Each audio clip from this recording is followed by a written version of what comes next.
Hva om det kommer regn da? Eller snø? Det er drittkaldt. Ballene mine har fått fast i setet. Faen.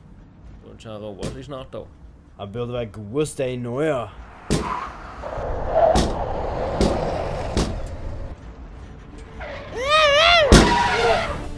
Hei! Hva faen? Hva faen?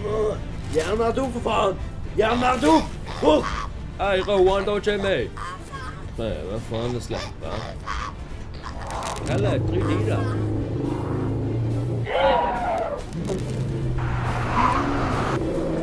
Kalle, hva faen er du kjører med?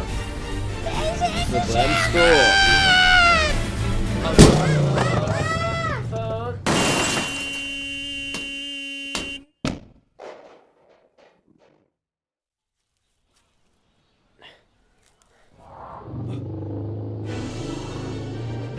Nei! Jimmy! Nei!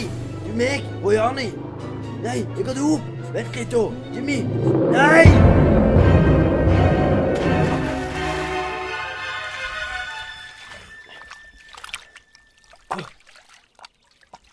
Å, fy faen! Elefantspy! Odd!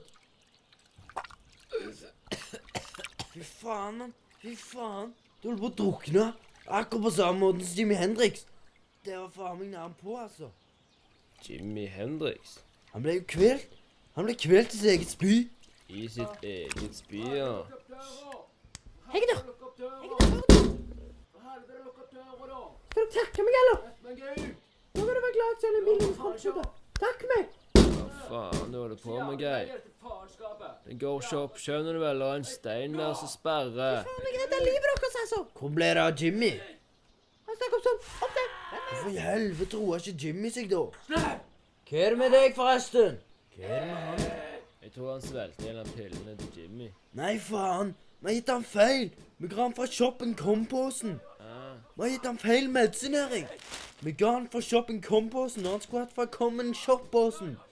Jimmy har fått speed i stedet for dop, for faen. Det forklarer hva som feiler Geir. Det blir for faen! Døra går ikke opp! Nei! Krypet gjennom frontruta, da ditt din jævla døs. julene, jeg. Hæ? Hva da? Vi må finne Jimmy. Snakk bortover sånn. Jimmy står, hva faen? Jimmy står, hvem finner faen? Kanskje står i hvor faen finner Jimmy? Faen! Han er helt fucka. For det er sånn. Hei, vent da, jeg